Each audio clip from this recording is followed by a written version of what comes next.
Jimbo.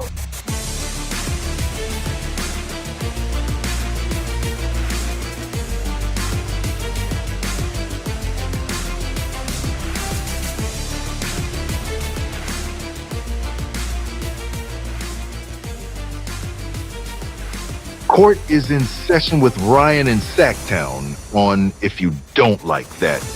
Now, Ryan in Sacktown. Oh, must be Rhino.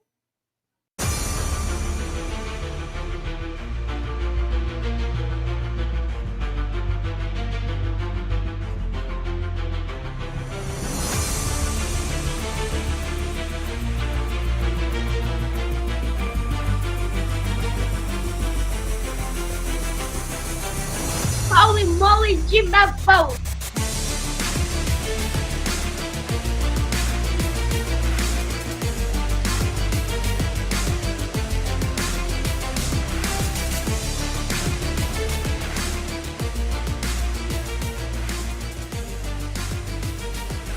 Court is in session with Ryan in Sacktown on If You Don't Like That.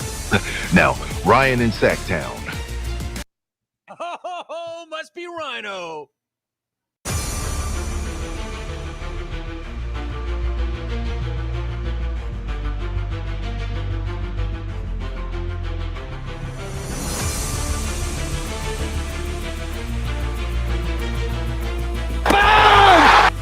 What is up? Happy Thursday, Peter.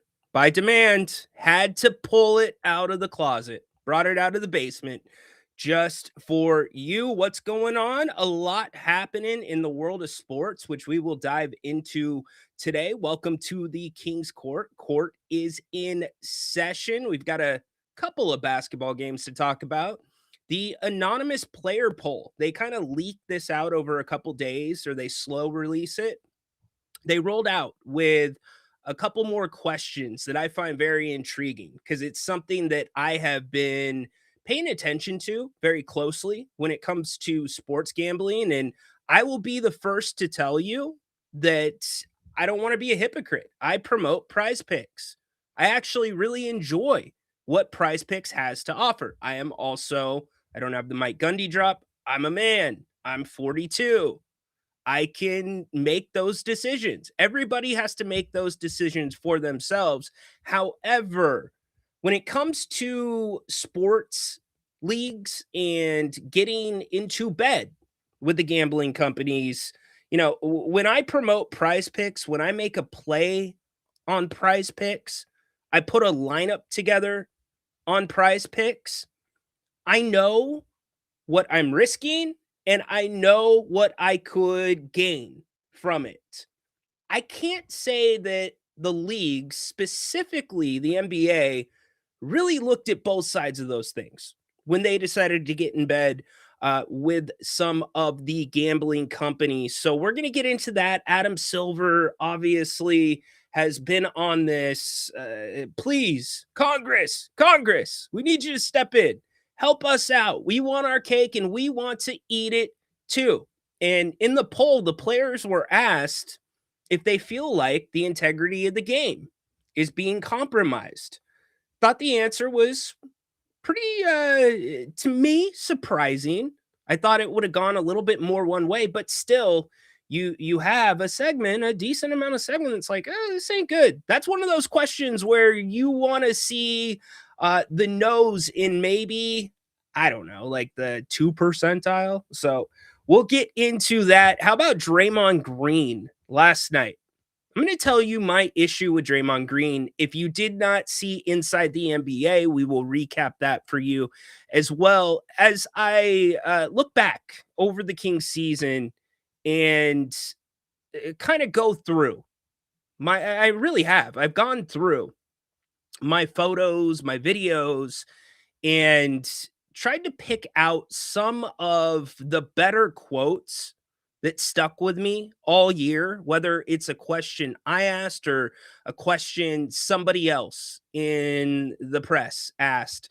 And we're going to kind of roll through those as the summer goes along. So I have another one for you today that is from DeMar DeRozan. So we'll get to that. But as always, you can take the show whatever direction you want to go. Call the show. I would love to have somebody on. We've only gotten one call since we've been back on. So if you want to call, I will put the link in the chat. I know we have a lot of people that have been watching via X. Thank you very much. Appreciate that. To our YouTubers who are commenting, thank you as well. Did not expect to be full-time back on the King's Court, but you know what? It's exciting. You know, you got to look at the positives with every opportunity that you are presented with. And as we get a couple of days out from the change, not being on the radio anymore, you know, the dust is settling a little bit for me in my head. And yesterday we had, I think it was Casey, come into the chat and say another station was talking trash about you guys. And so, Casey, you know what? I bit. I went back and I watched it. Yeah, they were talking some trash.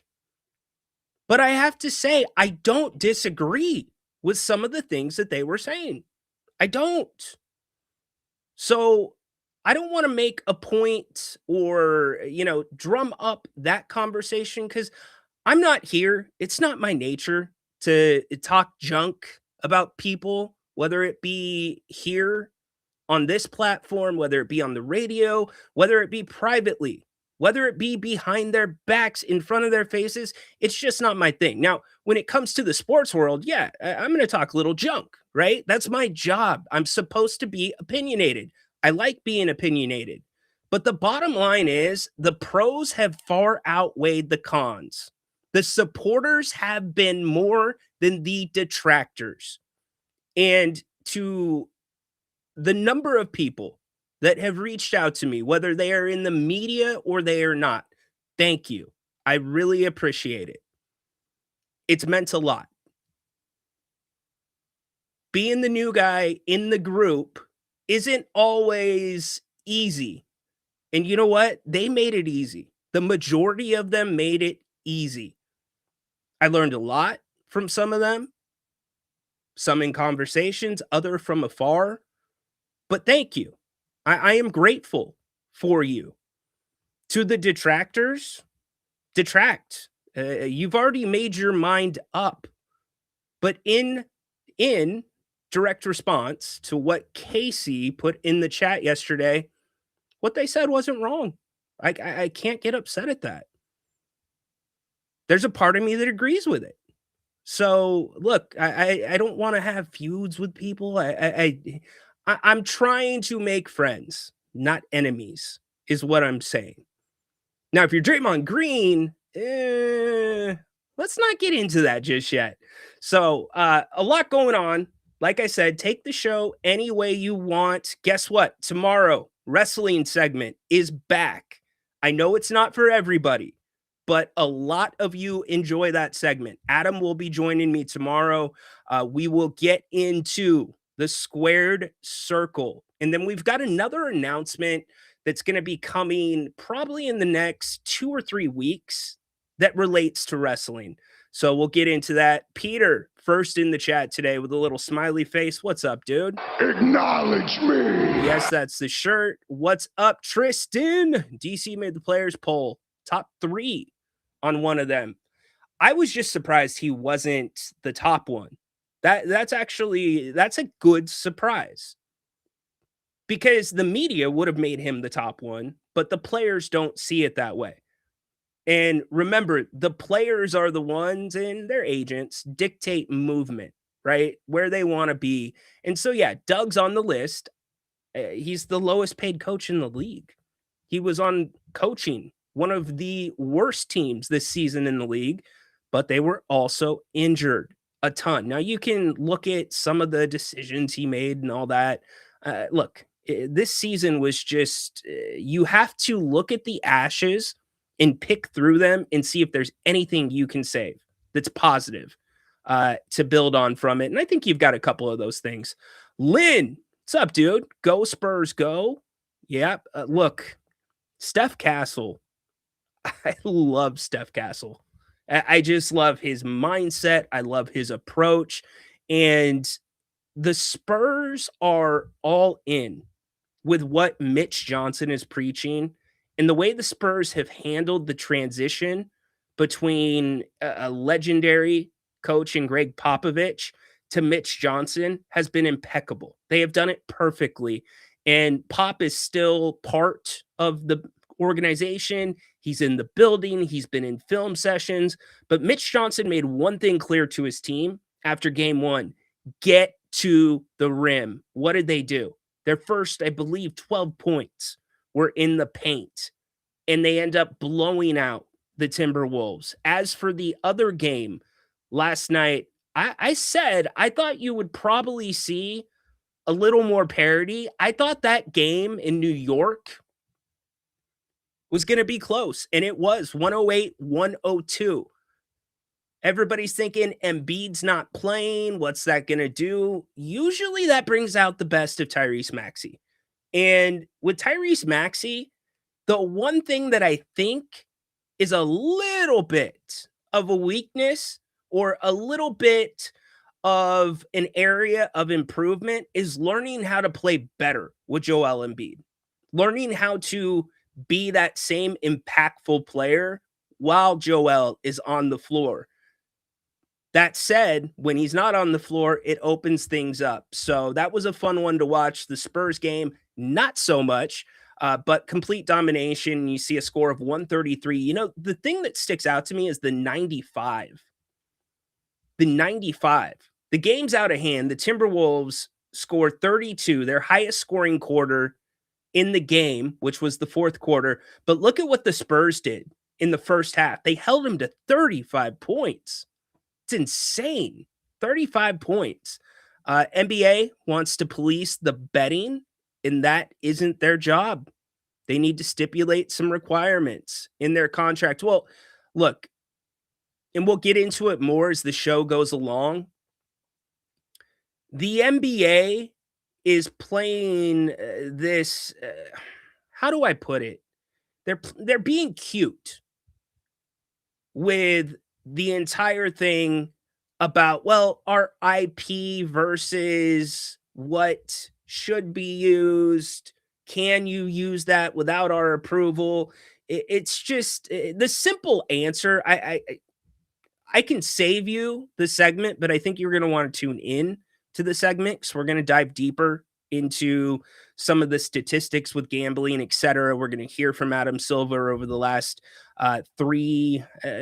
probably, well, 2 sound bites, 3 months, but over the last year, we're going to hear some of his quotes about the gambling. But the bottom line is this: you've got to take away the unders. If everything's an over, then, you know, it is what it is. But when you get to the unders, that's where people get in trouble. Preston, dude, I know. And it's getting worse, unfortunately. At least they took the time to talk about you guys. Look, again, no water off my back. And I can't disagree with some of the things that were said. Wow, I want to know who it was. All the other Kings voices are unlistenable. So they're garbage for dissing you. It really, okay, that's the misconception. It wasn't a diss. What they said was factual.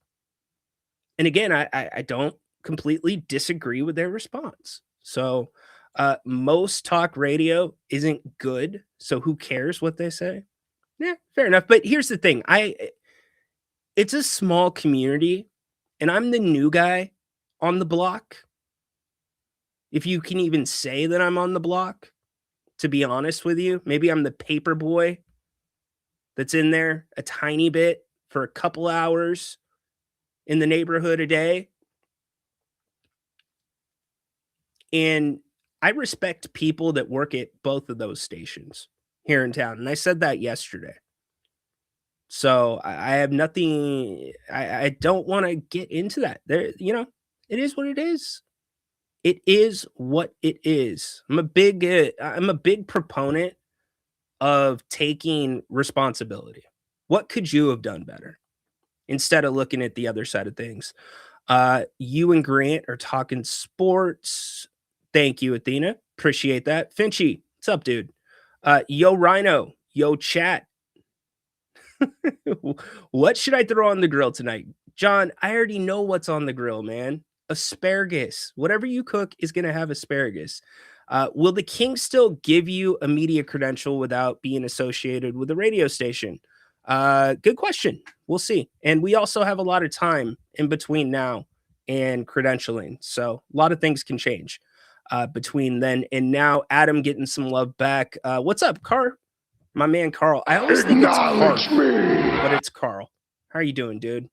How are you doing? Good to see everybody here. Don't forget, Grant will be here tonight at 7 o'clock. Can we make today the F Draymond Green show? I suppose we could, if you want to take it that way. This is as much your show as my show. So, like I said, if you want to call in and talk about whatever you want to talk about, we can do it. I'm going to do my best not to shake the table. I have been bad at that over the last couple days. Yep, you did it. Icebox, it was all you. It was all you. Appreciate you. Splitter paid more. Should be. Rhino, your skills grew. Thank you very much for that. Whoa. Yeah, that's right. Wrestling. Who's Wrestling Reimagined? We have another wrestling fan in here. BJ, what's up? Good to see you, my man. All right. Chat's popping. Y'all are talking with each other. Let's get to last night. I do want to talk about Draymond Green first. So Draymond Green, very overspoken all the time. Quite frankly, not sure sometimes why the NBA puts him on TV, because if you don't think the NBA has an element of control on what the subsidiaries and the different places that hold the rights to air their games, if you don't think the NBA has a small element of control of what's going to be in that content, then you're mistaken. So when you put Draymond Green last year into, or I should say 2 years ago, onto the all-star panel on Inside the NBA, and he's trashing the new format before the all-star game even starts, that's a problem. So you also know Draymond has his podcast. I actually think his podcast is smart. I think it, and I believe he was one of the first players to start doing that when podcasting really started catching on, because you could go and get a direct opinion from the player that they're not going to say at the podium. And I don't have a problem with it, but he dishes out a ton on his podcast. So why he continues to get the national platforms, probably because he's controversial. People are going to watch. I get it. Has nothing to do with his play on the floor, or actually maybe it does when you sit there and think about it. Because Draymond's one of those people that if you see him, you're going to have an opinion on him. Just like if I ask you for a thumbs up or a thumbs down on Draymond, you're going to have an opinion. Nobody's going to say, well, who's Draymond Green? I don't really know who that is. Oh, he's just kind of bland. No, that's not Draymond. One thing, and my biggest criticism of Draymond Green is this guy can dish it, but he sure as heck cannot take it. If you're going to dish it the way that he likes to hand it out, you better be able to take it on the chin right back. They were talking about the Warriors last night, and if this was the last run on Inside the NBA, Draymond was in for Shaquille O'Neal. Here was what Chuck had to say after Draymond talked about the moment that he, Steph, and Kerr had during the play-in. Because I want them in order for it to continue going. Well, it's over for the Warriors. Oh, here you go. I mean, no disrespect. But disrespect is. No disrespect. It ends for every old team. You have your run. You get old. Y'all let Clay go. You and Steph on the backside of y'all careers. It just passed you by. Y'all had one of the greatest runs ever. If you think you're not in the playoffs, you're not gonna make. You think you're gonna get healthier for next year? You're just gonna get older. That's no disrespect. You guys had one of the greatest runs of all time. If you want to compete, you're gonna have to leave there. If Steph wants to compete, he's gonna have to leave there. You're gonna have to make that decision. What if they bring the right pieces in? They can't bring the right pieces. Why? Because they don't have no cap space. Okay. They don't have any cap space. Do you believe that? Do you believe what he's talking over here? Well, here's what I would say. We had to hug for a reason, right? Like we're not, because it's over. We're not oblivious. Yeah. So like, this could be the end. Like, at least that's the thing that makes me laugh. It ended for Larry Bird Celtics. It ended for Isaiah Thomas Pistons. It ended for Michael Jordan Bulls, The Last Dance. Absolutely. It ended for Tim Duncan and Parker and Ginobili. It always ends. Sports are for young people. You hope to have a great long career, but sports, nobody wins when they're 37, 38. But you said what you said. I want to hear if he believes what you're talking. Yeah, I mean, I think the goal is just to not look like you in the Houston Rockets uniform. Yeah. Is ultimately the goal for us. Like, we don't want to. What does that look like? Did you see it? I'm just asking. I saw it. I mean, so, we're always going to try to compete. When you win championships, the goal will always be to try to reach that level. Can we get back to that level? Listen, to your point, Jimmy's going to miss a lot of next year. Moses is going to miss a lot of next year. That's $70 million. All right. So I thought the conversation was fine. In fact, you had a pretty good, to me, like since Adam's going to be back tomorrow and we're going to do the wrestling segment, you had a pretty good back and forth, right? It was a good match. And then you know what Draymond Green did? The referee was like putting the turnbuckle back on the pad. Draymond Green walks up behind Chuck and just gives him one of these right between the legs. The goal is to not look like you at 37 or 38. One, I don't think it's completely fair. Two, that's his thing. He can't take it. Dude. What is it with the people? The best personalities that I can think of that I've listened to that have had an effect on me, that I've respected, that maybe have contributed to what my style is, they can dish it and they can take it. That was BS. I just thought it was a low blow, and that's Draymond's MO, whether it's on the court or off the court. He's a great basketball player. He is. He is also a dirty basketball player. He just can't control himself. You get him to that little red zone, and all bets are off. That's when Sabonis gets a stomp on the chest. That's when the Phoenix Suns center gets a spinning backhand to his face. And verbally, it's the same thing. So maybe this is exactly what Inside the NBA wanted. But like if I'm Chuck, and I know Chuck can take it and he can dish it. That wasn't like a joking thing. Like, did you hear how the set went silent? And Kenny Smith's like, what do you mean by that? The goal is just to not look like you in the Houston Rockets uniform. Yeah. Is ultimately the goal for us. Like, we don't want to. What does that look like? Did you see it? I'm just asking. I saw it. I mean, so, I mean, come on, Dre. You got to do a little bit better than that. If you're going to go with that, then you at least need to lighten the mood a little bit. He was dead ass serious about that. Anyways, where do you come out on Draymond? I just, Again, he's played a long time. He is an agitator. But the best ones on the court, off the court, I'll say it again, can take it both ways. He cannot. Another example of him not being able to take it both ways. Look at his dealings with the referees. Enough said. If Draymond looked like Chuck in a Houston uniform, he'd be twice the player he has ever been. You talking about Chuck?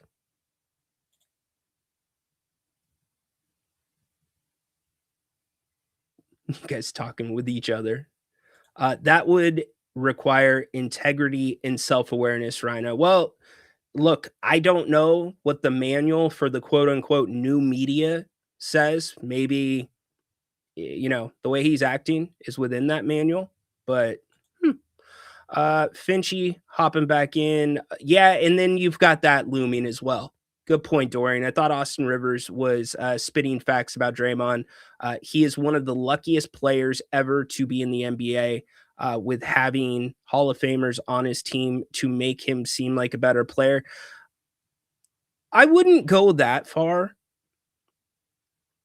What Draymond brought to that team, you needed that personality. So I don't remember off the top of my head the rosters from those years, but if you look at championship teams, you need a guy like him. I just wish you had a more balanced guy in Draymond. That's it. He was lucky to play with those guys, but he did a lot that those guys don't do. Now, you could go back to the Jordan Poole thing. I think that is where Draymond's, and I'm not going to sit here and act like fights and practices have never happened. Like that's the first fight ever. But again, when I talk about the low blow, Jordan Poole wasn't even looking at Draymond Green when he knocked him out. It was a cheap shot. It was the low blow. Low blow is the MO for Draymond. Period. Nothing else you can say besides that, in my opinion. He is, for sure. He is the straw that stirs the drink. And you know what? I bet you if you hit Draymond Green with truth serum, he would tell you Charles Barkley's game had a big effect on how he plays the basketball game. That would not surprise me whatsoever. So, as I said earlier, excuse me. Alrighty then. There's our transition. Alrighty then. As I said earlier, I'm going to mix in some of my more memorable times from this past season and responses from players. I thought definitely one, because we're going to play it today. It stuck out with me a lot because when you looked at what DeMar DeRozan did this season and just with the games played, he was there night in and night out. And I know he missed some games towards the end of the season and probably was not his decision. My guess is, the Kings, again, when we talked about the tanking issue, understand, I can't sit here and say the Kings did not tank whatsoever, but I hope you can separate this and understand the analogy that I'm going to lay out. The Kings ethically tanked to me this year. There was only a couple of times that they didn't play guys in the second half. And if guys weren't playing, they sat them out for the game. So if there was a tanking highway and the speed limit is 70 miles an hour, the Kings were going 75. Utah was going 85, 90. Other teams, 80. I thought the Kings did the right thing. But back to DeMar, I also thought you saw a little bit of a different side of DeMar come out when he played with the young guys. He looked like he was a little bit more reinvigorated. And then on the flip side, when the vets weren't playing at the end of the season and the young guys were in a close game, the vets were all standing up and cheering on the young guys. So at exit interviews, I asked DeMar just that, and here was his response. Great seeing the vets supporting the young guys down the stretch when you guys weren't playing, but I'm curious, how much did the young guys push you and help you guys down the stretch with the energy and making things a little bit more interesting? I mean, the excitement being around young guys, seeing them walk into training camp the first day, seeing how tired they are the second day, third day, seeing them hit all sorts of type of rookie walls, seeing them complain about the first long road trip, seeing them eating chicken nuggets on the road, not knowing what to order. So, after months go by and you see them, grow just a little, and see them get better at something that you told them 2 months prior, and they do something that you told them, it brings a different type of excitement, when they do it in a game, or when they learn something, or when they ask the right questions. That excitement, give us the energy that we need, makes things fun. You got to find things like that throughout the season, especially a tough season, where you can lean on and kind of build off that for self and for them as well. So they made it fun. They made it exciting. A lot of funny jokes came from our group chats, teasing the young guys, and they keep us going. They keep us young. Loved that from Rhino, brother. What, I Jim? like you, Rhino. I like you as a dude. Thanks, Jim. You're barely qualified to call this show. What are you doing in Sacramento as a member of the media? Ask them, No, Jim. you don't know me. You don't know me, Jim. Rhino's like, you don't know me. No, you You don't, don't know me, Rome. Come on, yes, Jim. I You know do, me, right? Rhino. Hey, Are you anywhere around the Rhino, building? I know you, dude. Thank you. Appreciate that. Lifestyle. The Kings were playing the last quarter of the year like they were playoff bound. Yeah, we played our way to the basement. You also played your way to the basement playing your quote unquote best players. And Adam Silver drew that distinction very well at the All-Star break, right after he fined, it was the Jazz, and I don't remember the other team that was fined. Was it Dallas that was fined? It was the Jazz and somebody else. Maybe it was Charlotte. No, it wasn't Charlotte. They were playing for something. Anyways, the Jazz were for sure fined. And Adam made it pretty clear, like the teams, we draw that line between the ones that are just bad and then the ones that Utah, you can't tell me that Jaren Jackson would have had that surgery. Honestly, if Utah was contending in that roster, Utah is going to be really good next year. I would actually put Utah right now before free agency, before the draft. I would put Utah ahead of Portland next year. In fact, I might put Utah ahead of Phoenix as well. So to me, that's a problem, which gets to the bigger problem, the stuff that we're going to discuss with the integrity of the league and the players poll, which we might as well bust that out and start talking about that right now. Because I thought it was very, very interesting. Some of the questions that were asked in this version of the players poll. And they actually asked a decent amount of the players about this. And so over the next couple days, we'll probably get another, and this is courtesy of The Athletic, we will probably get another few poll questions that come our way as the week goes along. But here was the question: is the integrity of the game in danger? There's 142 votes cast. And what's that? 142. It's about what, a fourth of the NBA players. So you can look at integrity a few different ways. You can look at it as the tanking issues. You could look at it with the gambling scandals that the NBA currently has going. You could also take a look at it with the salary cap evasion investigation forthgoing with the NBA, which, by the way, if you want a quick update on that, this is the latest update that we had from Adam Silver at All-Star Weekend, because there were reports previous to All-Star Weekend when this first started leaking out, and Pablo Torre, who did an excellent job reporting on this, the NBA, there was whispers they wanted to have it wrapped up by All-Star Weekend, but there is concurrent federal litigation that's happening. So a lot to process. Here was Adam Silver on what's going on with that. And again, this was back at the All-Star Weekend.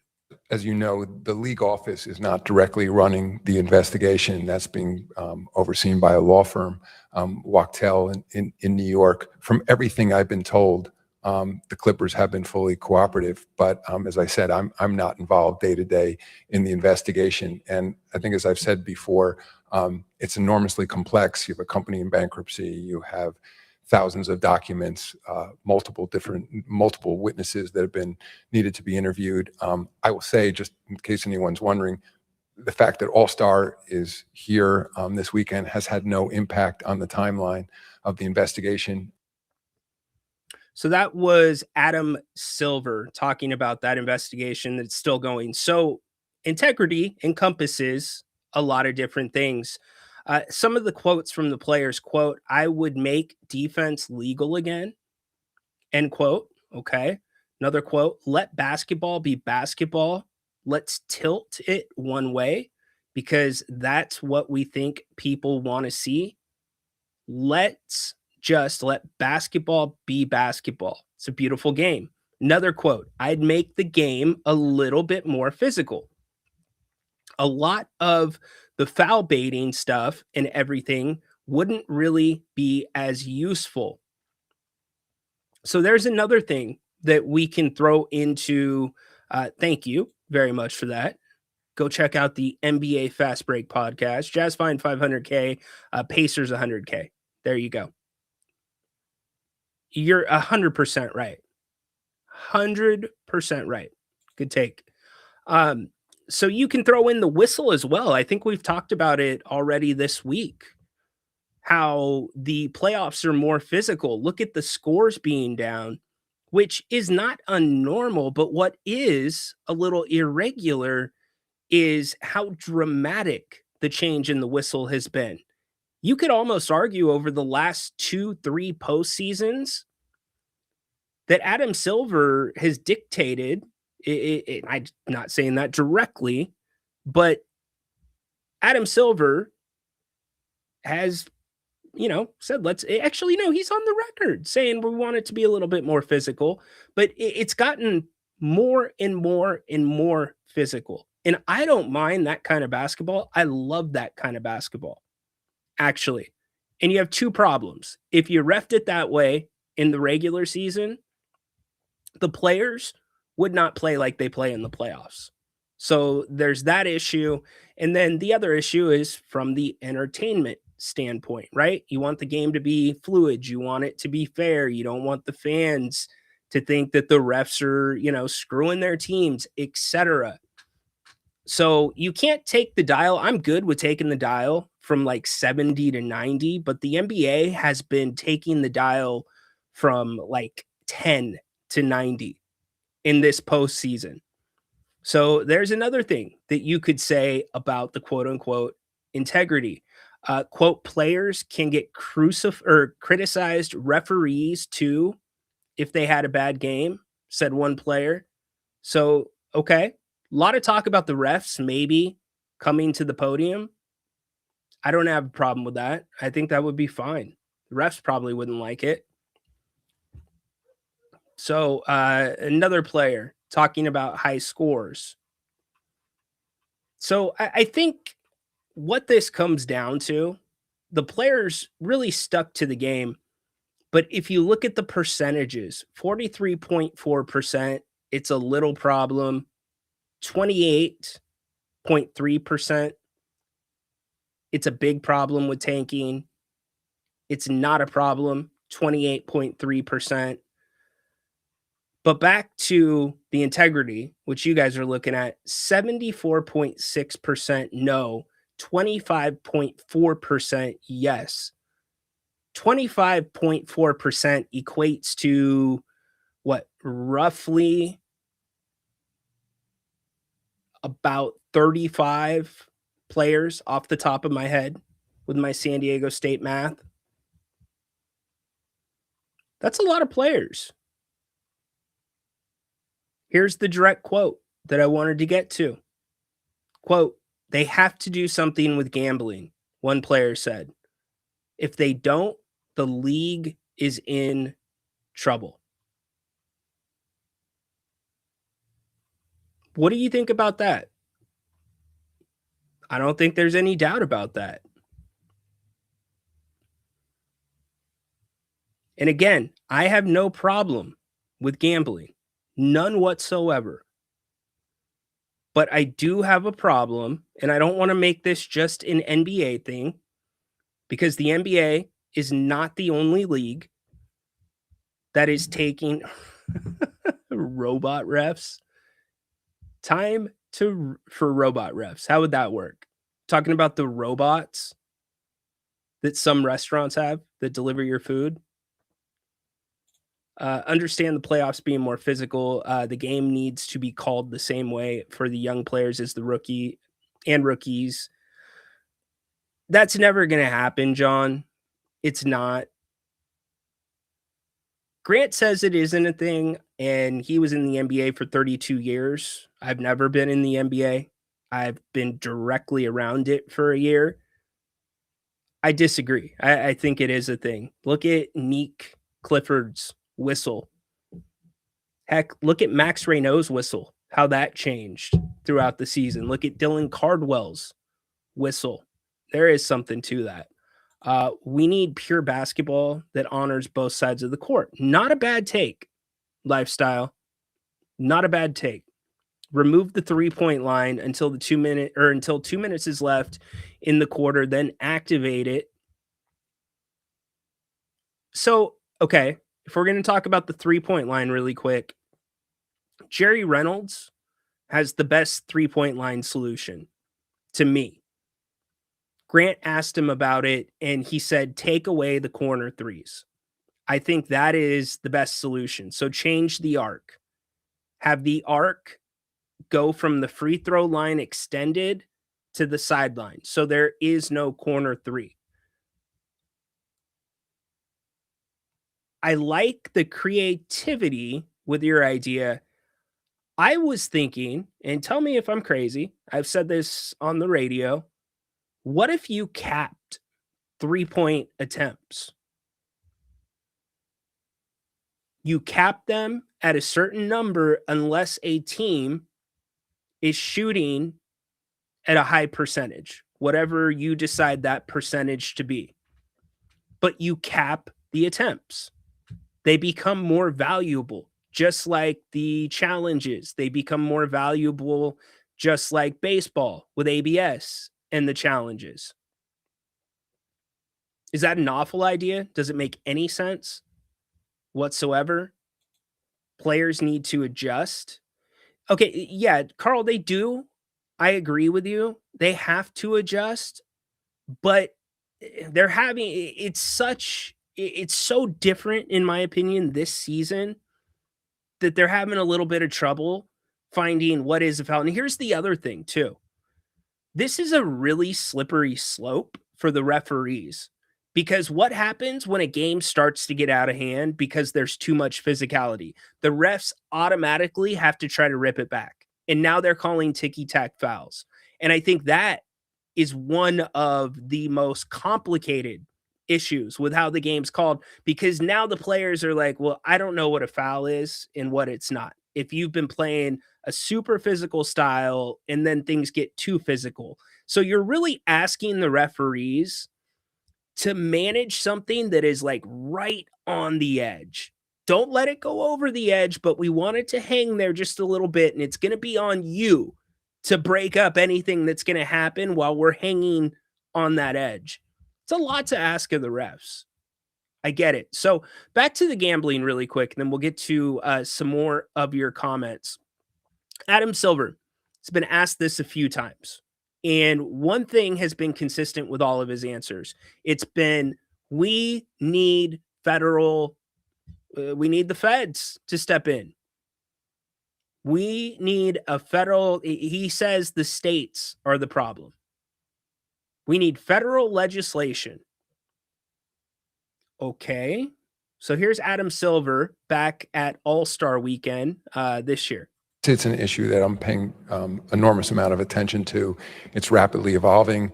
Prediction markets have now come on the scene fairly recently as, I don't know how else to say it, major sports betting marketplaces. Whether prediction markets are allowed to go forward in the form they're in now will, I think, ultimately be an issue for the courts and for Congress. But even if they go away, I mean, the league is now dealing with essentially 40 different jurisdictions that have legalized sports betting in the United States. Still a huge illegal market. And I'd say one other category that I hardly ever hear people talk about is that the last I looked, there are probably 80 countries in the world outside the United States that also have legalized betting on the NBA. So it concerns me in the totality of all this betting that we need a better handle, no pun intended, on all the different activity that's happening out there. Okay, so that was Adam Silver this past All-Star Weekend. This was Adam Silver at the whatever you want to call it, the NBA Cup. Oh no, we don't have that. This was Adam Silver on Pat McAfee. Excuse me. Well, we deal obviously case by case with anything comes up, but I think we've made it clear to our players, and I think Andre Iguodala, who's head of the Player Association, former All-Star champion himself, knows that there's nothing more important than the integrity of the competition. So if a player steps over the line, I mean, there have been players, I think, as you know, who've been banned from the game because of betting. We had, we monitor really closely. There's signs in every locker room.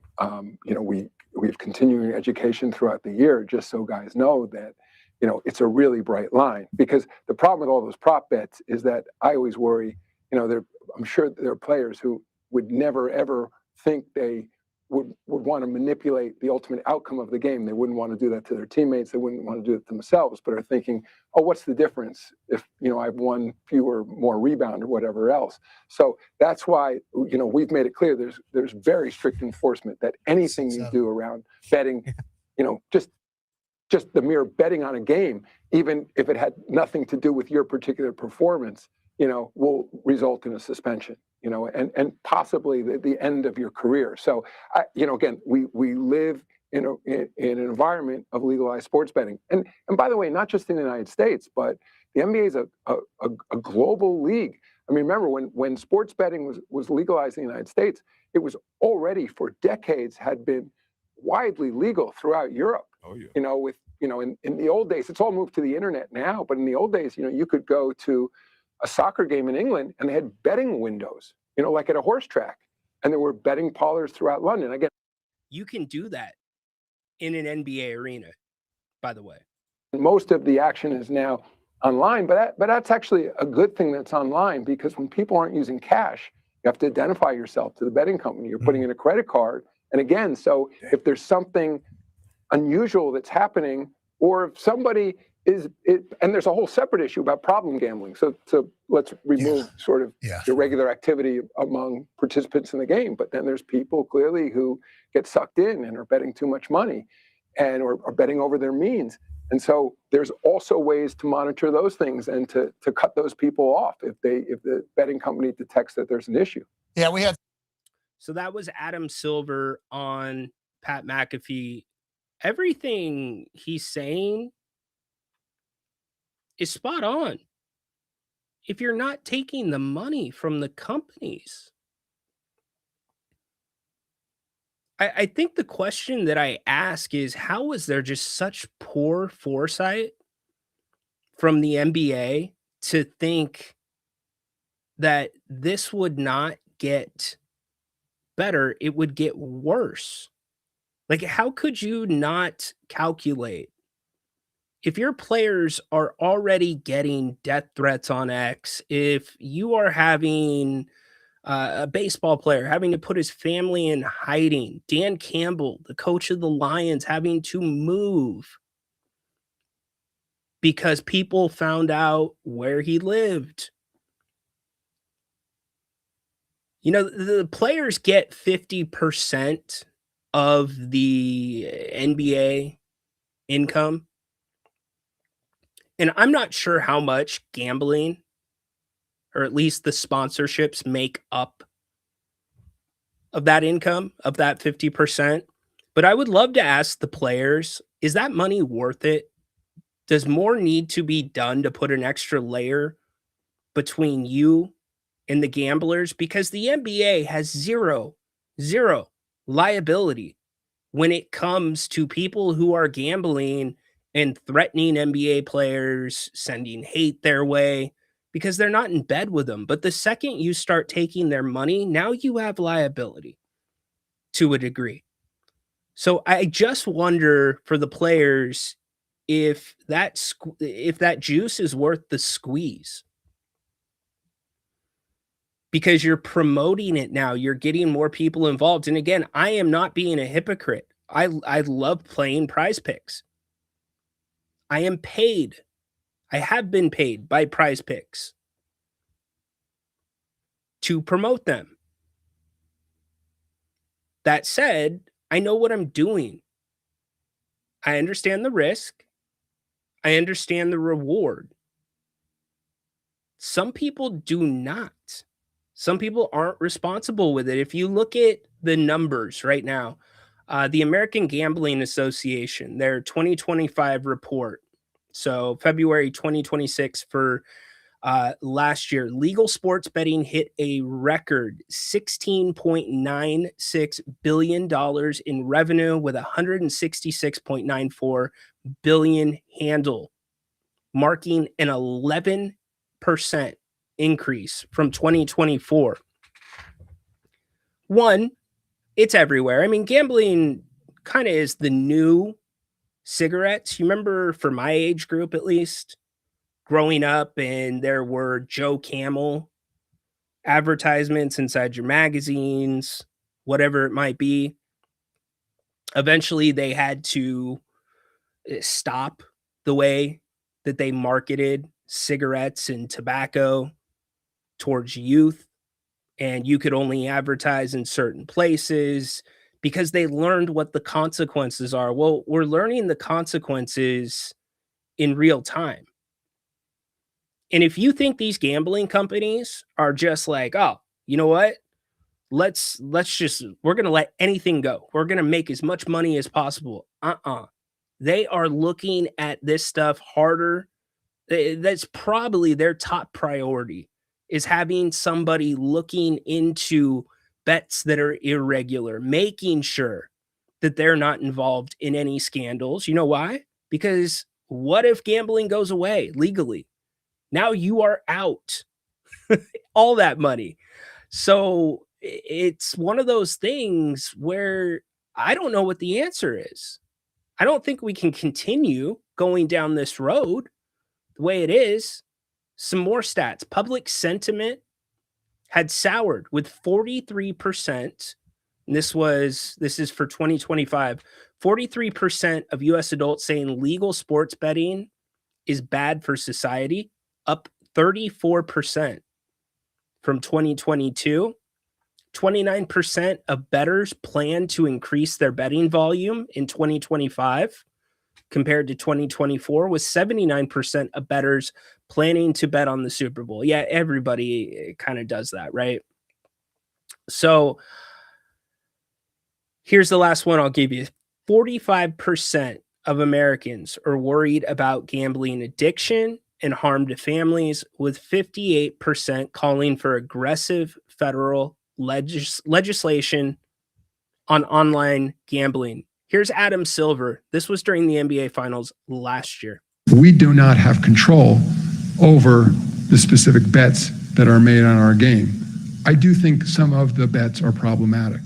And we, the league, wish that we had more control legislatively over how our intellectual property is used. for in these betting companies. We are not a party to those bets. It's not nationalized. You have state by state, creating a legalized framework and then entering into partnerships with betting companies. And that's what sets the terms of engagement.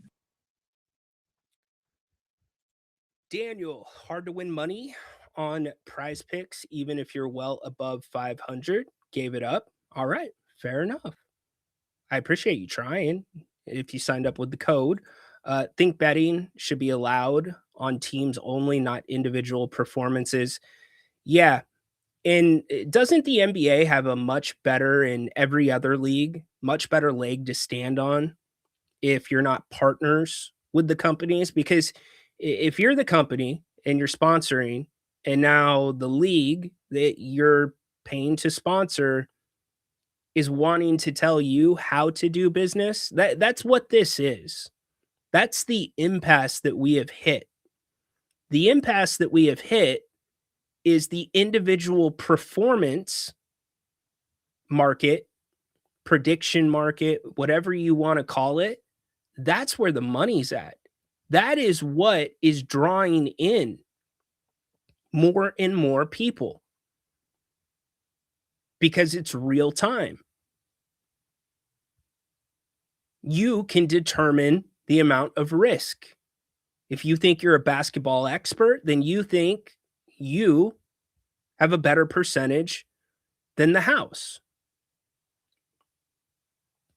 So the impasse is, hey, we want your money, gambling companies.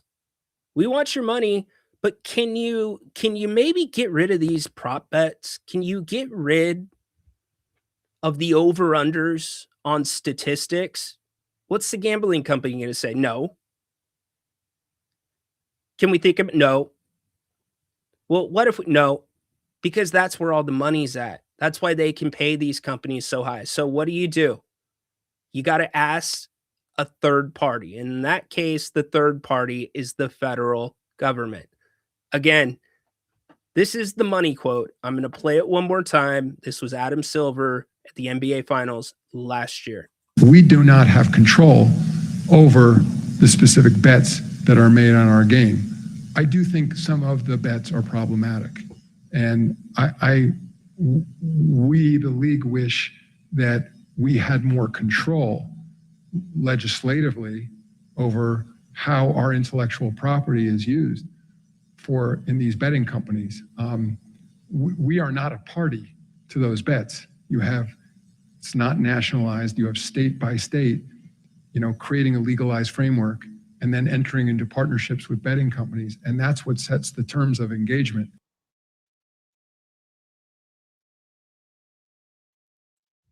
If you're not taking their money, it's still a problem.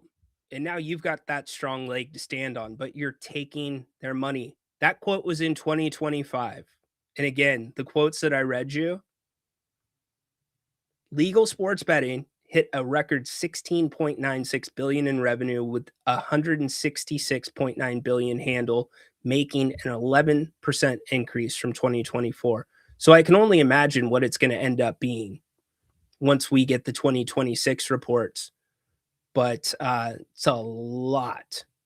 It's a lot. So I don't know what the answer is. Certainly it is probably federal legislation. But I just, for the players and the integrity of the game, putting a sign in the locker rooms, continuing education, that's not going to get it done. That's not going to be enough because I don't know about you guys, but if I'm online, if I'm on X, whatever it might be, maybe every fifth or sixth post, there's something to do with the numbers, something to do with action. So we will see. 3 days away from the draft lottery. That is what it looks like for teams. Those are the number of draft picks that they have. The black balls first round draft picks, FYI. And that is according to the odds. Sunday, we find out where the Kings are going to pick. I'm on record. I think they're going to be 4. Individual performance bets much more susceptible to fraudulent activity, 100%. But if you take those away, again, and I'm not saying they should or they shouldn't take them away, but if you take them away, the marketing money is going to slow dramatically. Those companies are going to, you see the effect in the fight that we're at between the NBA and these companies. Again, not a problem if you're not taking their money. And I don't want to make this narrow to the NBA. This is every sports league that's accepting money from gambling companies. The revenue goes down significantly without the prediction markets. Not a fantasy football guy. All right. Lifestyle, agrees with lifestyle, at least regarding the love of the game. Betting makes the focus all about the stats and spreads, etc., rather than just enjoying the game for what it is. I know fantasy football does that to me. Yeah, it changes how you watch a game. Look, I saw a reel or whatever it is on X when they have the videos, and some guy had a prop bet. It was a $50,000 prop bet for one of the players, and he needed to make one more three. And yeah, it's bad. Like the stuff they're saying in that video, it's insane. So let's open up the phones. If you want to call, all you got to do is hit the QR code. I'll put the link in the chat as well. We'll kick it off with Mac. What's up, Mac? Hey Ryan, how you doing? How you doing, buddy? So I wanted to talk about gambling and like you were talking, because that's what you're talking about. So I actually taught with a guy who refereed football. Well, he was an umpire for football. He not umpire like in baseball, but the position umpire. All right, that's where he refereed, and with the dissolvement of the Pac-12. He only gets like what now 4 or 5 games because he would be able to go to Arizona, but that's the Big 12, et cetera, et cetera. Now you can either be in the ACC, and there's only 2 teams in California who are in the ACC, et cetera, et cetera. So figure these guys were getting 10 games a year. They're now getting 5 games a year. Well, that's like 25 grand a year. Now you're forced to, I mean, he was already a teacher, so he had a side gig. Now you're going to get guys who are even more on a side gig. So how are we going to keep it from in college football, especially? And if we can gamble on the game, I mean, I would assume you might have to start paying officials more or make it full time, because how do we know that they might not be involved in gambling? I mean, that's what really, because it's so easy. It's not you have to fly to Vegas to put in a bet. You just need someone to split the action with you on an app. That's what I find the most concerning. And I'm not saying that anyone is crooked, but I can bet that one day we're going to find out, and I think it's going to be more in the NCAA, that there are going to be officials that in some way gambled on a game, and that's me. What do you think on that? Yeah, I mean, it's happened in pro sports. It Yeah. certainly is a possibility. I mean, with gambling as accessible as it is now, I would not rule anything out. And further, the problem with refs, there's shortages. Mike Pereira was on the radio show a couple times. Who wants to do it? Especially if you're starting out as a new referee, you're going to be getting the CYBL games where parents think that, they're Phil Jackson and they're working you like that. And then you're going to high school and all the hate, to get to where the NFL, where right now it looks like they're getting closer to reaching a CBA with their officials.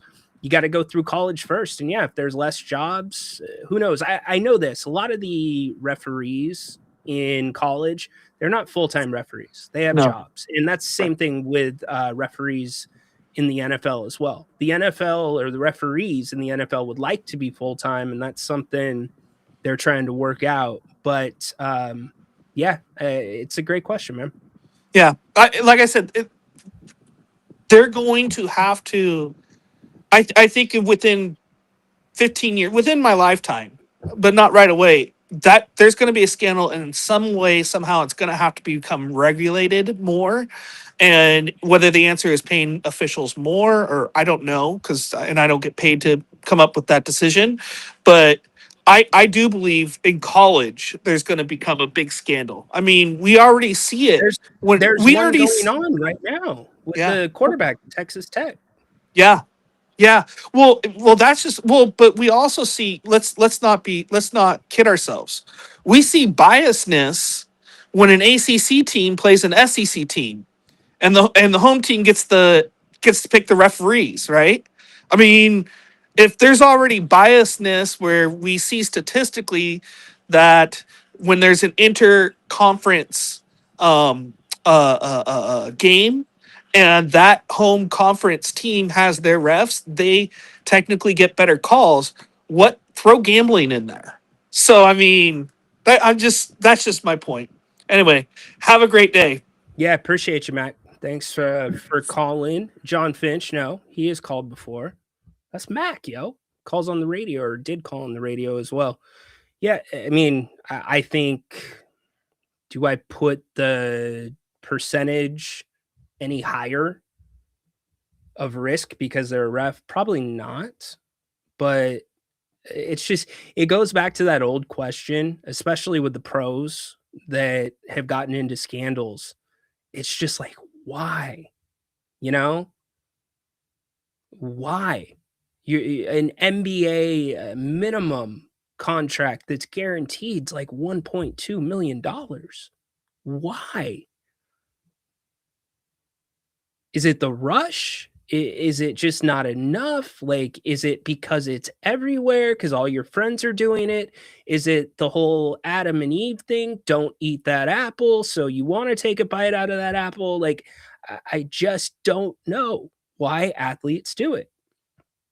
But I think you are going to see, I believe this, a big pushback more and more. And you're seeing it start to happen with the players. The NBA players have been a lot more vocal about how they are not comfortable with it. And to be honest, I think that one, not incident, the assassination that happened with the healthcare HMO, that he was able to have somebody in a major city, the major city, New York, get up behind him and take him out the way he did. I think that made a lot of other people that are of that stature, public figures, athletes, think twice. I don't like mimicking facts. I don't fact check, but this dude exposed the 1% of polymarket users having the same association and same plays. I just don't think that's random.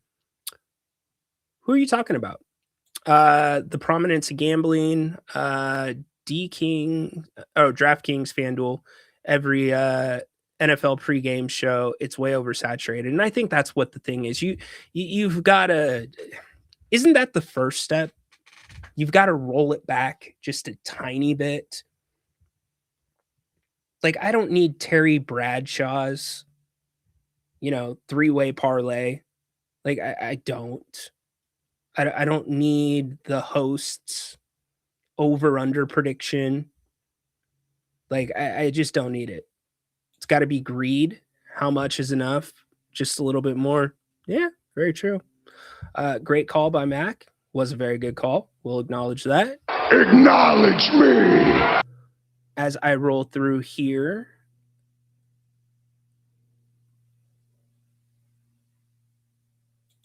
anyone know where to find what locals had something to say about Grant and Rhino? I don't know. I don't listen to it got back to me because of somebody that was here. And I usually don't take the bait, but I did take the bait. And they weren't wrong. They were not wrong. Can't get on them for that. So yeah. What are y'all thinking with the Kings? Where are they going to land? Precious Achua, Max Reno, and Neat Clifford sat down for a podcast together.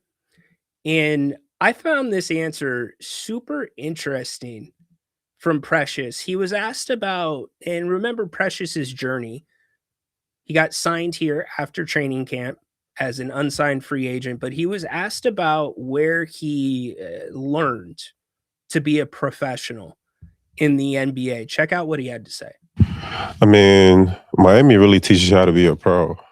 I think structurally might be the best structure in the NBA. I mean, I don't know about people always say San Antonio. I couldn't tell you because I haven't had a conversation with someone from San Antonio.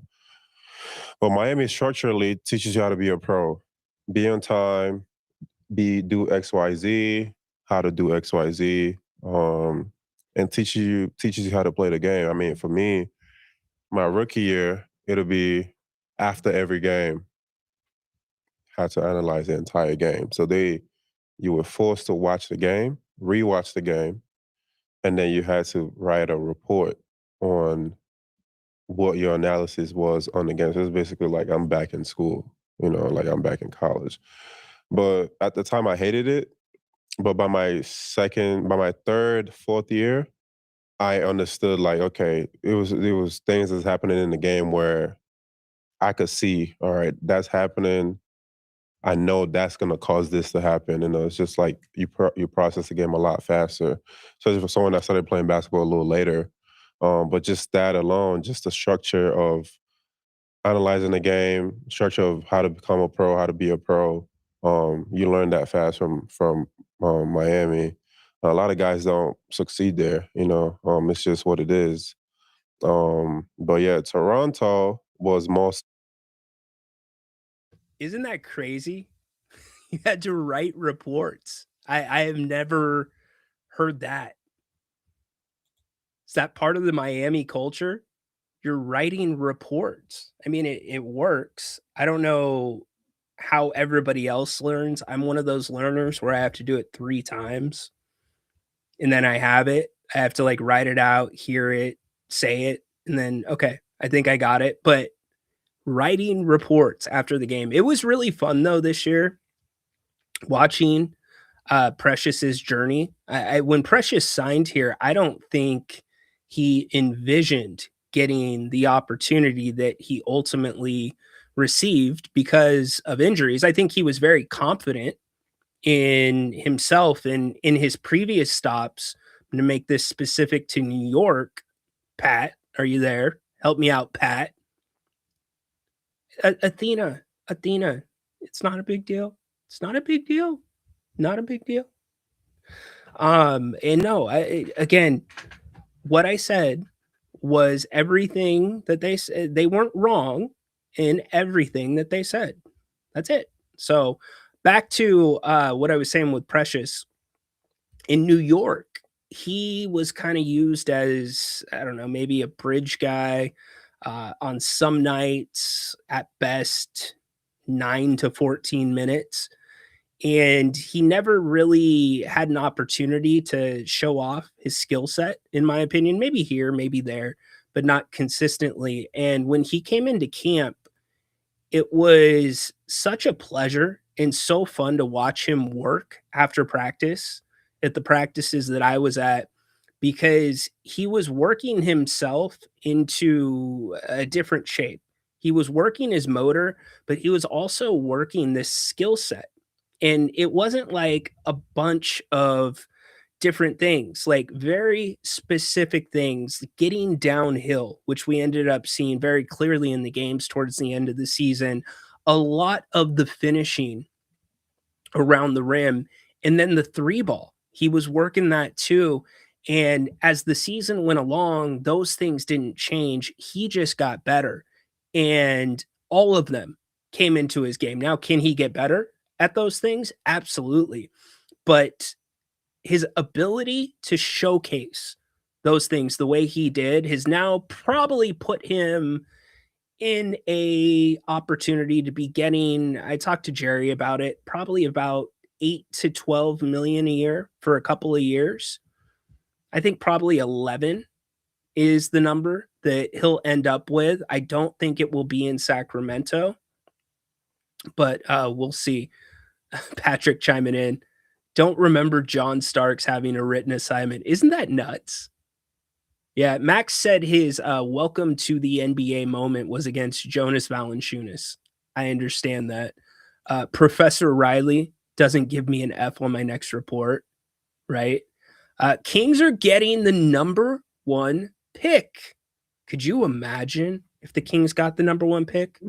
Scott Perry is going to be the on-stage representative for the Kings. I do not know who is going to be behind the scenes, but a number 1 pick, in some ways, honestly, I don't want the Kings to have the number 1 pick, because if the Kings don't pick that player, the national media is going one of these players somewhere in this draft is going to turn into a really good player. I mean, a perennial all-star. And if the Kings don't pick that one, they're just going to get hammered. It's going to be the Luka thing all over. But on the flip side, they need that number 1 pick. The Kings need to find that player that they have never had. They have never had that guy. And when I say that guy, that's in the upper echelon of the NBA. The guy that if your team sucks, you still get 15 to 20 national TV games a year. Because that guy's so good. The Kings aren't going to get that guy in free agency. It's got to be through the draft. And I don't know, honestly, if that guy is in this draft. If the Kings were picking number 1, I would go Bonsa. Personally, I get that that's going to give you more of a logjam at the forward position, but you've got to go best available player. And Scott Perry was pretty clear that that's going to be the Kings' strategy. Scott and Doug were also very clear that the Kings need a point guard. I do not believe that point guard should be Russell Westbrook, but the door is open there, and it has nothing to do with Russ as a person. It has nothing to do. I think his leadership, I should say, his presence in the locker room, all those things were real. It's just teams knew that Russ, and he's never been able, to not take the bait, and teams were leaving him open, so he would take it. And I think the Kings need, especially if you're going young, you've got to give somebody else the 30 to 40 minutes. If Russ wants to come back and play a reduced role, which I don't think you can walk back at this point from a minute standpoint, or at least the Kings didn't show the ability to manage that correctly. I just don't know that he could come back in a reduced role. But anyways, you need a point guard, but you're going to draft best available. Bonsa is that player. The one guy that I am not, and Jerry Reynolds said this perfectly. He said it on the radio show about a month ago, and it stuck with me. Because Scott Perry said, we want to draft, we're hoping to draft a starter this year. I thought it was great. He goes, it's fine to not have a position if you're coming off the bench. But if you're a starter, you have to have a position. And Cameron Boozer, I don't know if he has a perfect position in the NBA. I think he's a little bit undersized. He's going to be a really good player. He'll probably average a double-double. But one of the Kings' biggest problems, I think, over the past few years, by the way, the Pistons out to a hot start, 12-5 right now. Put that up for you. Take my logo down so you can see the score. There we go. 12-5. Is the Kings have been playing people out of position. You got to get guys back into, or at least as close to their natural positions as possible. Over this last week, we've been listening to Bobby Marks as well talk about his outlook for the Kings off season. And yesterday we heard about the finances, and he left off saying, all right, well, you could get rid of DeMar DeRozan. You're probably going to get rid of Killian Hayes. And he left off there. Let's continue with a couple more minutes of Bobby Marks' season outlook for the Kings. Was hurt. Levine's coming back on a $49 million. He's going to opt into that number most likely. How does Sabonis fit? What do you do in the draft?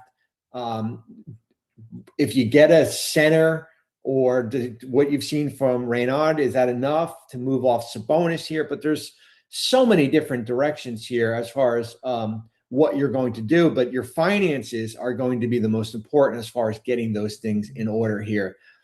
In the article, I didn't sugarcoat it, man. What your front office priority? I said the draft is probably the most, and you could probably say this every offseason for Sacramento. And I feel like I might have written this before. What happens the night of the lottery is probably one of the most important things in franchise history. I'm not going to say the most important, but I would say for at least for now, you have two players under the age of 23. Okay. There are only three players who finished the season on first-round rookie contracts. Keegan Murray, who's going to go into that extension years, Devin Carter, and Nick Clifford. Okay, so that is kind of what you're building off. Now, what happens whether you're at 4 or 5 or you jump to the 1? Getting one of those players basically sets in motion. We saw what happened in Charlotte this year with Con Knipple, man, and Zion James and Ryan Kalkbrenner. You get 3 guys. Those 3 guys equated to, I think, like 28% of their scoring this year, and all 3 of them played. And they played a big role in why Charlotte had a really good year this year. But you got to get one of these younger players as far as a building block, something that Sacramento doesn't have. So that is a priority. We talked about the DeRozan part. Much has been said about Doug Christie, their head coach. So we'll get into the Doug part of it tomorrow, but he's spot on. He is spot on. Oh, trust me, I know. I've been yelling it from the highest hills in Elk Grove. Kobe White! Like, seriously, if you're going to overpay for Dennis Schroeder, I would double overpay for Kobe White. Saying that while the Kings are currently in the second apron. I don't think Charlotte's going to let him go. He is such a good backup to LaMelo. You're not going to let him go. I don't see any way Russ would take a reduced role. I just don't. I think at this point, coming off of the season that he had this past season, getting the minutes that he got, I would guess, this is just strictly my opinion, that Russ would probably not play rather than take a reduced role. But if you're Russell Westbrook, why would you not want to come back to Sacramento if you're going to get that runway? But as Bobby Marks just pointed out, and as I've said, talked about it yesterday, and we'll probably talk about it some more tomorrow with Doug Christie, Scott Perry was pretty clear. One of the driving forces in retaining Doug was his work with the young guys, especially towards the end of the season. And I thought that Grant didn't put anything into it. Jerry has warned about putting too much into play by younger players at the end of the season. But I thought that's Doug's, that's his strong suit, in my opinion. I think he relates the best to the younger players. I think that is the saving grace for the fan base. And tell me if I'm wrong. If my assumption is dead ass wrong about what you all are thinking, call me out. But when you think about another year at Doug Christie, to me, that is exactly what gives him gives you enough of a, okay, If he plays the young guys like we saw at the end of the season, understanding that you're going to have some mistakes, understanding that you're probably not going to win a ton of games, but you're developing them and giving them those minutes. And you've got to mix the vets in there. I'm not saying don't play the vets. You absolutely do. But it's incumbent, in my opinion, on Doug Christie to find the right combinations of young guys and vets together. You can't go all young. You can't go all vet. You've got to mix the two perfectly. And I say that before we know what this roster is going to look like next year. But if Doug comes out and starts playing all the vets together and it's going the same direction, and you have a young guy like a Max Reynaud that's buried on the bench, I think the fan base is going to have a very short tolerance for that, and it's not going to be great. So that's one of those things. If you bring Russ back, I don't see how it works. I don't. And if you end up with a Darius Acuff, I don't know if that's your starting point guard right off the bat. We'll see. Weber and Shaq would have been fun. Why? That's weird. It's like Taco Bell selling chicken nuggets. That's just like weird. Weber and Shaq. I've never thought about that combination. Charlotte has too many centers. Kobe White's not a center. We don't need Russ. He should go back to OKC, come off the bench. Interesting. Rhino, you've been saying White's name literally a year ago. I know. I've been screaming it for a minute. Charlotte was not going to stick with, or excuse me, Chicago was not going to stick with him. He was on such a fair contract. How can you not get Kobe White? And if we want to go back as far as the Fox trade, you remember when I was sitting here, I'm like, how do you not get Keldon Johnson? Like, you've got to get something. And so many people were like, Keldon Johnson's trash. Okay, he's the 6th man of the year this year, y'all. It's like the fringes are exactly where the advancements are made in a situation like this with the Kings. And they've done really good. I thought they did really good on the fringes this year. Charlotte needs a center. We need a point guard. Kobe White for Sabonis. Yeah, I don't know how Sabonis would work with that team. I said it yesterday, and I'll keep saying it. Toronto is the absolute perfect fit for Domantas Sabonis. Perfect fit. Now, I don't know what you get back in return from Toronto, and I don't know how that changes Toronto's core and maybe changes that fit for Sabonis. But I think between Scotty Barnes, who is a big downhill, unselfish, sees the floor very, very well, lead guard, you pair him with Sabonis, oh boy, that would be a heck of a pairing, especially if you're going to play physical basketball, which they did without Brandon Ingram in the lineup. Now, I don't think Brandon Ingram's a good fit here. Ingram got extended, I believe, there, right, Peter? I think he got an extension off the top of my head. So we'll see if those talks open up again, but I think that is destination option number one if I am Scott Perry. And the way that Toronto played in the playoffs, that's a huge plus. Like the day that Toronto got bounced, I'm calling the Raptors, and I am complimenting their physical play. And man, you guys really found something there without a couple of your guys playing. I'm buttering them up. That's what I'm doing. Is there any chance in heck Levine opts out? No, I don't think so. I do not. I have seen some stuff online about would you do a Ja Morant for Levine kind of trade? Here's why I would not do that. And I get it's a risk for a risk. I would not do Ja Morant and Levine because of the money that is left on Ja Morant's contract. Just wouldn't do it. Can't do it. Levine's off the books after this year. But here's the other side of Levine. I don't think he's going to opt in, as Bobby Marks said. His open market number, you know what? I'm not going to lie to you. That was not a great move. But the silver lining is that it opened up runway for Max Reynaud and Devin Cardwell. You would have never seen Cardwell up here unless JB got hurt. Worst is Schroeder. Best is our first round pick for Perry. People forget. Yes, he was extended. People forget the Kings were not in the first round. So Scott Perry did a good job of getting back into it. I've got to give him that. I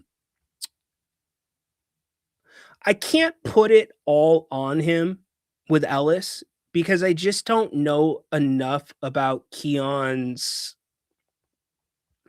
headspace and what his agent was saying when the Mike Brown stuff happened. Because Keon's inconsistent minutes started with Mike Brown, and the national media is like, oh, well, Mike Brown got fired largely because of how he managed Keon Ellis. So I don't know if Keon made any indications to the franchise. I do know as we got closer to the trade deadline, Keon did ask to be traded. That was pretty clear, and the Kings knew that they needed to trade him, so that wasn't a big surprise. But I had the opportunity to say goodbye to Keon after the Cleveland game. He was so happy to be moving on. He deserved. It's funny because there's so many fans that get bitter about players having success in other cities, especially when the Kings, if you feel like the Kings did not get a fair exchange in that deal, I'm really happy for Keon. He's a perfect fit. He's a universal piece for every team in the league. He could fit in with every single team in the league. So big smile on his face that night for sure. What is Scott Perry's best decision so far and his worst? That's a great question. His worst decision is Dennis Schroeder. You have to go there. His best decision is Max Reynaud. Anybody want to go against the grain on those? You could make an argument that it's Keon Ellis that was his worst, but I can't completely put that on Scott Perry because I don't know the other side of the coin with Keon Ellis. At Media Day, Keon said he wasn't thinking about anything in the future in terms of an extension with the Kings, which the Kings could not do once they picked up his option. They didn't have the ability to do that in the season. It allowed Keon to be a free agent. So if I knew more there, then I could maybe throw Keon onto that list, but I can't. When you think about best decisions, you got to go back to, I think, Precious, really good one. And you could even make the argument, honestly, that Scott Perry's best and worst decision was Dennis Schroeder. That argument could be made. Here's why. I don't need to tell you why it was the worst decision, but for a GM to be in his first season to say, this is the guy that we wanted, we targeted him, the Kings overpaid for him, and at the trade deadline, trade him, that was Scott Perry taking some humble pie. And I actually respect that. That told me a lot about Scott Perry. It did. So that argument could be made as well. Are we doing this? Is this going to be a thing now in the Kings court? Is it going to be Adam Levine? Am I going to have to go get an Adam Levine sound drop, Peter? For those that are like, what's going on? A couple of days ago, maybe it was yesterday, y'all were like, oh, you mean Adam Levine for Zach Levine? That's not allowed. Is this what we're going to do now? Am I going to have to make a ruling? Oh man, that's why I love the King's Court. It's the sarcasm. It's great. Ellis 2 years ago. There's the Ingram numbers. Putting Monk on the trading block is so crazy to me, especially since he has exactly what the Kings culture needs. I don't disagree with you. I think Monk's numbers fair. I think what happened, and this is just my opinion, is Scott Perry was looking at the numbers and wondering if he could get that same type of output from somebody else on the roster at a lower number or similar output. I shouldn't say same, that would be disrespectful to Malik, but get similar output or find similar output at a lower number. And then, Monk showed his worth. Monk is important to what they do. And here's the other thing, Monk is also, he's also not old. He's not part of the old guys, quote unquote, that Bobby Marks talked about. He's one of the younger guys. So I guess if you'd, this is where it gets tough, because you could say that the evaluation period of these players maybe took too long by Scott Perry this first year. Maybe. I've heard that argument, because you look at Monk getting minutes and then Keon, but I think I've kind of clarified what my thoughts on that were. But yeah, I look, I do know this. Malik Monk was told before free agency opened that he was not going to be traded. Now, that could have been just for that day. The next day, he might have been told something different. But the day before free agency opened in the summer, he was told he was not being traded. I know that for a fact. I don't know when that changed, because his name ended up coming up in a lot of different deals, especially the Kuminga talk. Yeah, that's what I'm saying. Worst, Hunter. Best, top of the... Okay, fair enough. He is playing in the playoffs right now. It's not playing bad. Okay, so we are doing this. Adam makes better decisions than Zach. All right, fine. See, this is where I get overruled. So, okay, so now when we refer to Zach LaVine, it's Adam LaVine. I just need to know. Is that what we're doing? Is that what you're telling me we are doing? Is that it? It's Adam LaVine now? What song do I need to go get? Memories? She Will Be Loved? What drop do I need to get for tomorrow when we talk about Zach LaVine? Or excuse me, Adam LaVine. Look at this. We will have Adam LaVine. We're doing this. You're going to get me in trouble. Who on our roster is the most hated King player, most loved player? Ooh, that's a good question. Probably Malik Monk. Monk and Sabonis are right there for loved. Hated, I think, is actually Keegan Murray. I think it's Keegan Murray. I don't think it should be Keegan Murray, but I think it's Keegan Murray. He is probably the most, what's the right word? It's not, I don't want to say either of those, because it's not even in those categories. Polarizing. He is the most polarizing player on the Kings.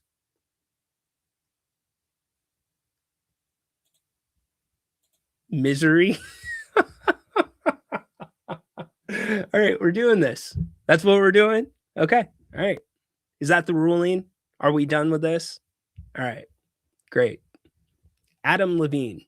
Adam LaVine, Sacramento's Adam LaVine, apparently put his property up for sale down in SoCal. Listed it at $40 million. Adam LaVine. The King's Court's Adam LaVine. And now you guys are singing the song. Do, do, do, do, memory. Come on. You know what? This is what I love about this show. Sometimes y'all just take over, and it's better than anything else that I could do. Well done. Well done. I missed it.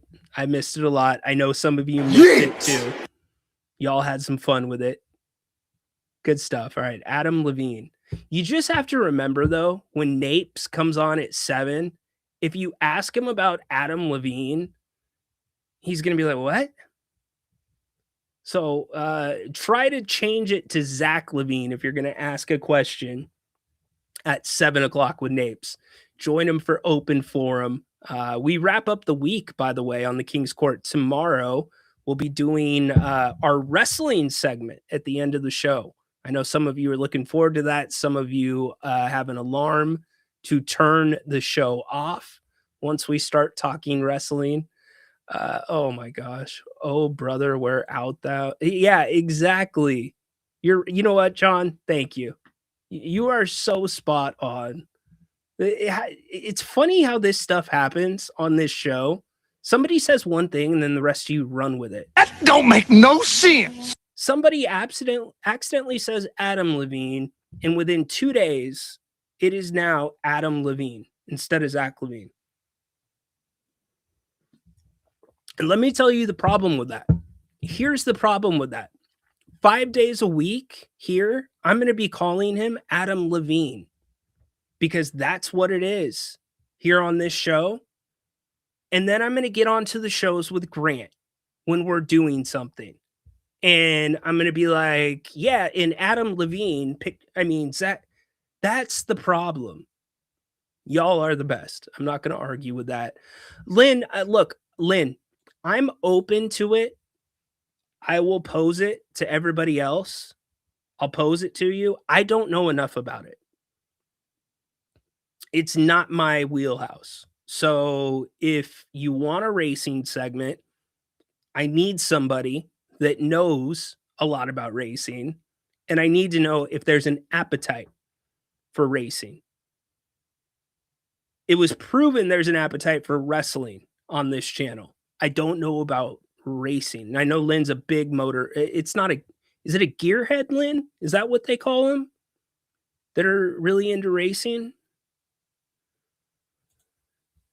Okay, so what? This is, you know what? Y'all are you are real men. Real men of genius. Real men of genius. That's what you are. I doubt the G-Man's going to do this show. G-Man's a busy guy, and I respect his time. And what am I? Hey, G-Man, give me your favorite plays from Adam Levine this season. All right. Okay. All right. Hold on. Y'all are producing the show now. So we start with we have a wrestling segment. Zach Levine becomes Adam Levine. I address a racing segment. And now we're to a card segment. Any other requests? Any other requests for this show? Now is the time. Is there a different segment that we need in this show? Holler at me. Are you not entertained? I mean, is that what we're doing?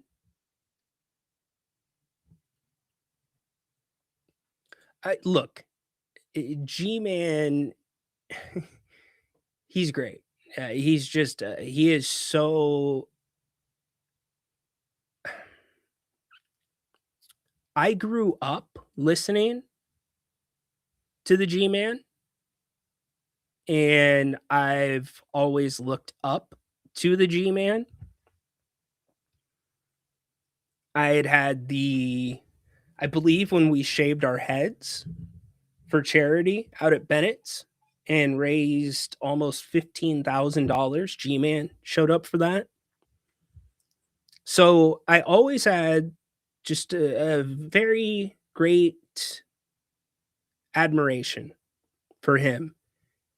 And this season, and mind you, I didn't okay. Curling. We're up to curling. Now we want a hockey and a Notre Dame segment. We want a fishing segment. All right. A traveling segment. I think you get enough traveling with Napes, if I'm being perfectly honest.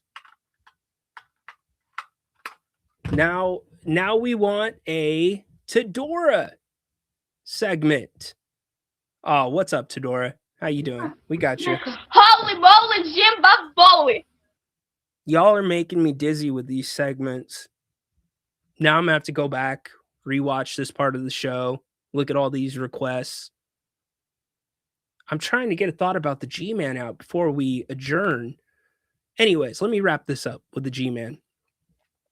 I didn't get to be at games early all that often. I only got to be at the games early if it was an 8 p.m. game or it was a weekend game, because the radio show went until 6 o'clock, right? But every time that I went to games early, it was incredible. And I mean this. It was inspiring to watch the G-Man's routine, watch his grind. Like, he doesn't just show up to the building, throw the headset on, do a game, and walk out of the building. He doesn't.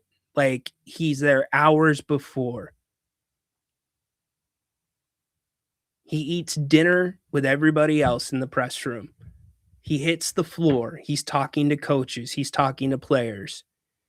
His grind, it was such a pleasure to get to see his routine, because when you see routines like that, when you see the greats and their routines and their habits, you can learn something. It's just like watching Steph Curry's warm-up routine, right? It's the same every single time. That was one of the biggest treats for me this past season, was the times that I got to be there early and see it, because it was clockwork every single game that I was there. So that was really cool. Traveling, Prize Pick doesn't cover Bass Pro tournaments. Hey, put it in a request. Maybe they will. Oh my goodness.